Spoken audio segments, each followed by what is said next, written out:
नमस्कार दोस्तों, हम बात कर रहे हैं मधु किश्वर ने जो वर्तमान में बहुत सारे बयान दिए हैं और अपनी बात रखी है। मधु किश्वर के बारे में बता दें कि वो 1970 में दिल्ली विश्वविद्यालय छात्र संघ की अध्यक्ष रहीं और वहाँ से उन्होंने ग्रेजुएशन किया और उसके बाद जवाहरलाल नेहरू यूनिवर्सिटी से उन्होंने पोस्ट ग्रेजुएशन किया।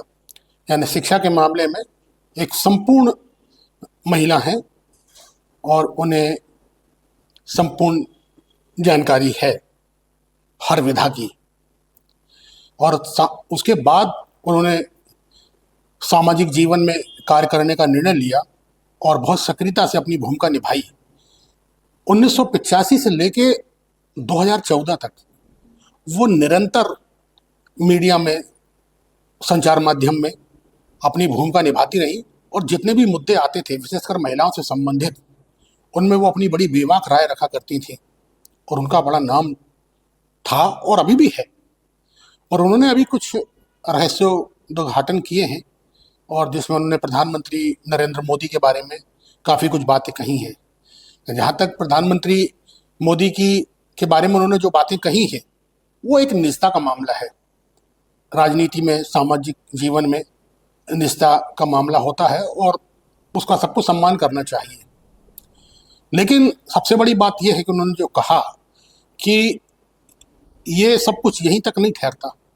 उन्होंने विशेषकर एक मुद्दा बड़ा गंभीर उठाया और जो मुद्दा था, उन्होंने कहा कि मीम और भीम, मिमटा और भीमटा, उन्होंने कहा कि देश को जाति आधार पर तोड़ने की भी साजिश चल रही है।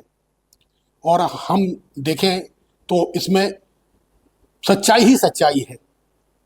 जिस तरह से सोशल मीडिया में या सामाजिक संगठनों के द्वारा जिस तरह से आज जातियों का विभाजन दिख रहा है, ऐसे किसी ने कल्पना भी नहीं की होगी। मतलब हर समाज और हर धर्म के बीच जिस तरह की वैमनस्यता बढ़ रही है, ये कल्पना से परे बात है। और मधु किश्वर ने इस बारे में बिल्कुल सही कहा कि जाति आधार को तोड़ना एक प्रकार से देश को कमजोर करना है। लेकिन हम देख रहे हैं कि जिस तरह से सोशल मीडिया पर और सामाजिक संगठनों के द्वारा जिस तरह से ये मुहिम चलाई जा रही है जातियों के द्वारा आपस में भेदभाव पैदा करने की और वैमनस्यता पैदा करने की, वो बहुत ही चिंता में डालने वाली बात है। इससे न केवल समाज का विघटन होता है बल्कि एक धर्म का भी विघटन होता है।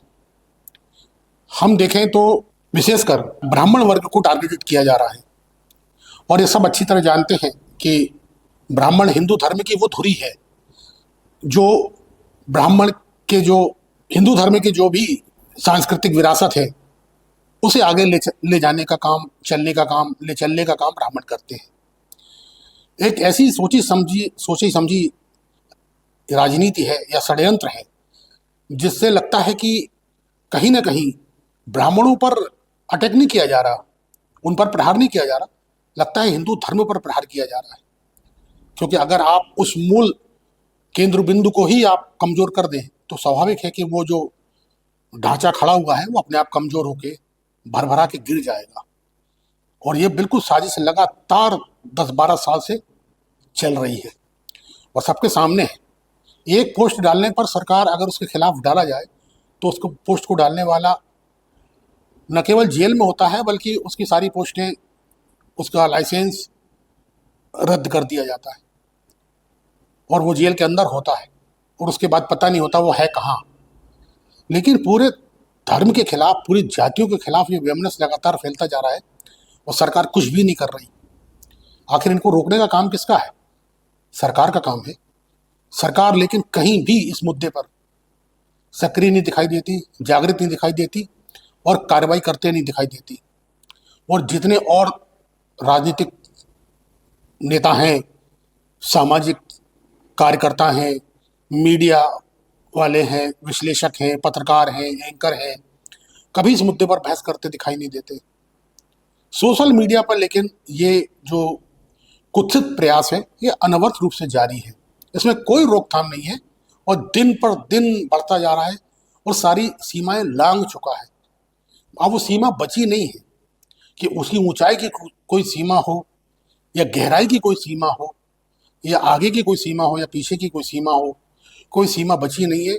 सारी मर्यादाएं खत्म जैसी हो चुकी हैं और सारी सीमाएं पार हो चुकी हैं।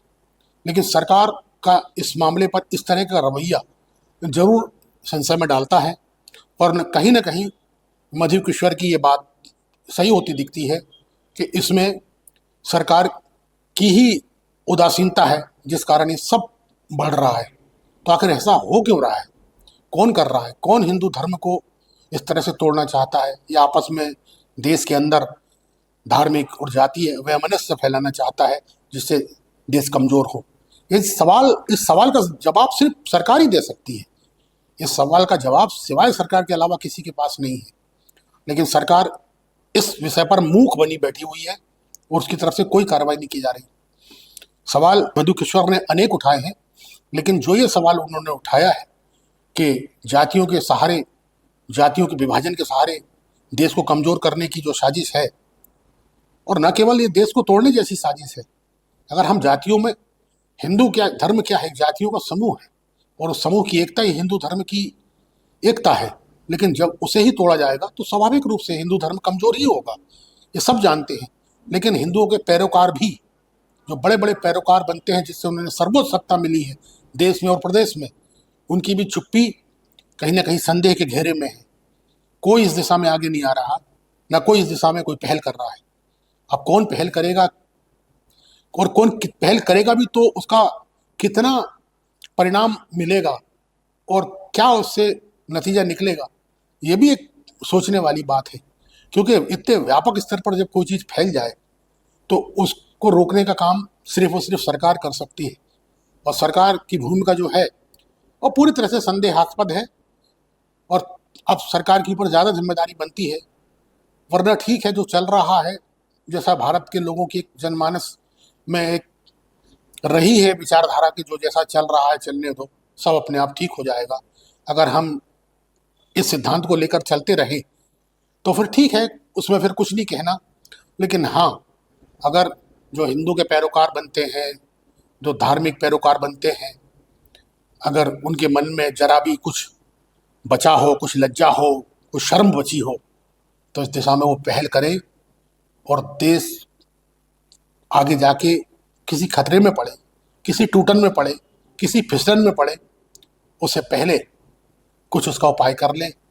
यही सरकार से, और यही देश के जो संरक्षक हैं, देश के फादर हैं, देश के मदर हैं, जो जो जो कहे जाते हैं और क्या क्या उपमाएं दी जाती हैं, हृदय सम्राट, फला सम्राट, ये सब कुछ आगे आए और इस दिशा में कुछ करके देश के लिए कुछ सोचें, उसके बारे में सोचें, आने वाली पीढ़ियों के बारे में सोचें, और जो हो सकता है वो करें। और एक ही बात है कि इन सब बातों पर बड़ी सख्ती से अंकुश लगाएं, और यही एकमात्र उपाय है जो सरकार को करना है, और सिर्फ सरकार को करना है। धन्यवाद दोस्तों। हमारे प्रोग्राम आपको कैसा लगा? हमारे चैनल को सब्सक्राइब करें, लाइक करें, शेयर करें और कमेंट में अपनी राय बताएं। धन्यवाद।